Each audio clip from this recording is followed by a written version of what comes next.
हम आगे पढ़ते हैं बच्चे। गिरि का गौरव गाकर झरझर, मद में नस नस उत्तेजित कर। गिरि का अर्थ क्या बच्चे? पर्वत। गौरव यश, गाकर गाना। झरझर झरते हुए झरने। अब झरते हुए झरने पर्वत का गौरव गान गा रहे हैं। कैसे करेंगे बच्चे इसको? झरते हुए झाग भरे झरने पर्वत का यश गा रहे हैं। गिरि का अर्थ है पर्वत, गौरव का अर्थ है यश, गाकर गाना, झरते हुए झरने। झरते हुए झरने पर्वत का गौरव गान गा रहे हैं। अर्थात वर्षा ऋतु में जब झरने झरते हैं तो प्रकृति का सौंदर्य बहुत मनोरम दिखाई देता है। इसी का वर्णन करते हुए कवि सुमित्रा नंदन पंत इस कविता को और सुंदर बनाते हैं। अर्थात यहाँ पर झरते हुए झरने पर्वत का यश गा रहे हैं। झरते हुए झरने किसका यश गा रहे हैं? पर्वत का यश गा रहे हैं। मद में नस नस उत्तेजित कर। अब जब झरते हैं झरने, झरते हुए झरने क्या करते हैं? मद मस्ती, नस नस हर नस में, उत्तेजना प्रसन्नता। जब झरते हुए झरने क्या करते हैं? मन को प्रसन्न कर देते हैं। कैसे बच्चे? गिरि का गौरव गाकर झरझर, मद में नस नस उत्तेजित कर। झरते हुए झरने पर्वत का गौरव गान गा रहे हैं और गौरव गान जब वे गाते हैं तो ऐसा लगता है कि हर नस में उत्तेजना भर गई हो और मस्ती भर गई हो। पर्वत का गौरव गान गाकर हर नस में उत्तेजना अर्थात प्रसन्नता और मस्ती भर जाती है। यहाँ पर इसका अर्थ क्या है बच्चे? अर्थात प्रकृति का वर्णन वर्षा ऋतु में करते हुए कवि क्या कहते हैं कि झरते हुए झरने मन में मस्ती और उल्लास पैदा कर देते हैं। यहाँ तक बच्चे समझ में आ गया? आगे बढ़ते हैं। मोती की लड़ियों से सुंदर झरते हैं झाग भरे निर्झर। अब हम इसको नीचे से लेंगे तभी ये लाइन जुड़ पाएगी। झरते हुए झाग भरे झरने किसके समान प्रतीत हो रहे हैं? मोती की लड़ियों के समान सुंदर प्रतीत हो रहे हैं। मोती की लड़ियों के समान सुंदर प्रतीत हो रहे हैं। झरते हैं झाग भरे निर्झर। झरते हुए झाग भरे झरने मोती की लड़ियों के समान सुंदर प्रतीत हो रहे हैं। यहाँ पर जो झरते हुए झरने हैं उसको किसकी उपमा दी गई है? मोती की लड़ियों की उपमा दी गई है। तो यहाँ हमने क्या किया? झरते हुए झाग भरे झरने मोती की लड़ियों के समान सुंदर प्रतीत होते हैं। फिर इसको सारा लिंक कर लेते हैं, साथ जोड़ लेते हैं।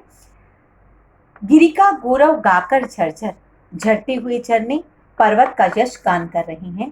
जब झरते हैं झरने, जब झरने झरते हैं तो मन में उत्तेजना, उल्लास और मस्ती भर देते हैं। झरते हुए झाग भरे झरने मोती की लड़ियों के समान सुंदर प्रतीत होते हैं। गिरिवर के उर से उठ उठकर उच्च आकांक्षाओं से तरवर। गिरिवर होता है पर्वत, उर होता है हृदय, उठ होता है उठना, उच्च आकांक्षाओं जो मन की आकांक्षाएं हैं, तरवर वृक्ष। यहाँ पर कल्पना की गई है जो वृक्ष है वो पर्वत के हृदय से ऊपर उठकर मनुष्य के मन की आकांक्षाओं के समान ऊंचे उठते हैं। इस मीनिंग को ध्यान से समझना बच्चे। मैंने क्या कहा? गिरिवर पर्वत, उर हृदय, उठ उठना, उच्च आकांक्षाओं मन की आकांक्षाओं। ऊंची आकांक्षाएं कौन रखते हैं? मनुष्य। तरवर वृक्ष। यहाँ पर वृक्ष की कल्पना किसके साथ की गई है? मनुष्य के साथ। क्या कहता है कि वृक्ष जो है पर्वत के हृदय से ऊपर उठकर मनुष्य की समान उच्च आकांक्षाओं को रखते हुए ऊपर उठते हैं। इसका अर्थ क्या है बच्चे? अगर हम सिंपल लैंग्वेज में, अगर सामान्य लैंग्वेज में हम सीखते हैं तो हम क्या कहते हैं कि जो पर्वत हैं जब ऊपर उठते हैं तो वो बहुत खुश होते हैं कि हम ऊपर बढ़ रहे हैं। जिस प्रकार मनुष्य अपने उद्देश्य को प्राप्त करते हुए ऊपर बढ़ता है, उसी तरह वृक्ष जब ऊपर उठता है तो वह बहुत खुश होता है। यहाँ पर उच्च आकांक्षाओं का अर्थ ऊपर उठने से है। जिस प्रकार मनुष्य ऊपर उठकर अपने मन के अंदर खुश होता है, उसी प्रकार वृक्ष जो है ऊपर उठकर अपने हृदय में खुश होता है झांक रही नीरव नव पर, अनिमेष अटल कुछ चिंता पर।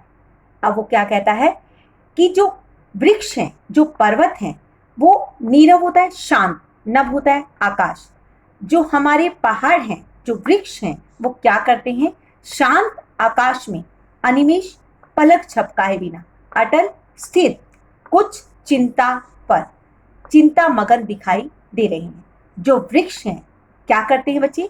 शांत आकाश में अनिमेष बिना पलक झपकाए बड़े ही स्थिर भाव से देख रहे हैं, लेकिन कुछ चिंता मगन है। इसका अर्थ क्या बच्चे? अब जब वृक्ष ऊपर उठता है तो वो चिंता मगन क्यों दिखाई दे रहा है? वो बिना पलक झपकाए बड़े ही स्थिर भाव से क्या देख रहा है और चिंता मगन क्यों है? इसका भाव क्या है बच्चे? इसका भाव ये है कि जैसे जैसे वृक्ष ऊपर उठता है वह आंधी और तूफान से डरने लगता है। अगर आंधी और तूफान आता है तो वह गिर जाता है, इसलिए वह कुछ चिंता मगन है, अर्थात वह सोच में है। जैसे जैसे वह ऊपर बढ़ता है वैसे वैसे उस बात का खतरा रहता है कि वर्षा ऋतु में आंधी और तूफान आएगा और वह नीचे गिर जाएगा। यहाँ पर प्रकृति के बहुत ही सुंदर और मनोरम चित्रण का वर्णन किया गया है और वो किसके साथ है? पर्वत के साथ है। एक बार फिर रिपीट करते हैं। झरते हुए झरने पर्वत का यशगान कर रहे हैं और यशगान करते हुए मनुष्य के हृदय के अंदर मस्ती और उत्तेजना, उल्लास भर जाता है। झरते हुए झरने मोती की लड़ियों के समान सुंदर प्रतीत होते हैं।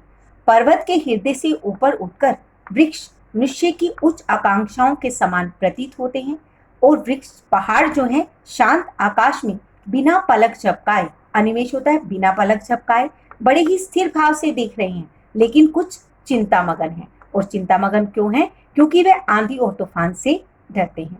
यहाँ पर कल्पना भी की गई है, यहाँ पर मानवीय अलंकार भी है, यहाँ अनुप्रास अलंकार भी है। हम समझते हैं झरझर में क्या है बच्चे? ज और झ वर्ण की आवृत्ति बार बार है, इसलिए यहाँ पर अनुप्रास अलंकार है।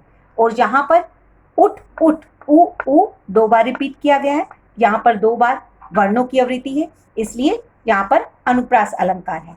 और यहाँ पर अनुप्रास अलंकार के साथ साथ एक चीज और है बच्चे, यहाँ पर पूरे पैराग्राफ के अंदर यानी कि पूरे पद्यांश के अंदर मानविकरण अलंकार है, क्योंकि यहाँ पर प्रकृति का वर्णन किया गया है। और मैंने अलंकार में आपको समझाया था कि जहाँ पर प्रकृति का वर्णन होता है वहां पर मानविकरण अलंकार होता है। अब यहाँ तक आपको कविता समझ में आ गई होगी। अब हम इसके थोड़े से आंतरिक प्रश्न पूछते हैं। पर्वत का गौरवगान कौन गाते हैं? झरते हुए झरने पर्वत का गौरवगान गा रहे हैं। और गाते हुए झरने मन में क्या भर देते हैं? उत्तेजना, उल्लास और मस्ती भर देते हैं।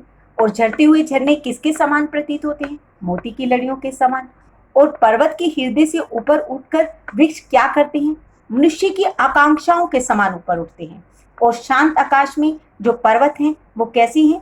बिना पलक झपकाए बड़े ही स्थिर भाव से देखते हैं, लेकिन कुछ चिंता मगन है, अर्थात वे चिंता मगन इसलिए हैं क्योंकि वे आंधी और तूफान से डरते हैं। अब आपको ये कविता समझ में आ गई होगी। Thank you.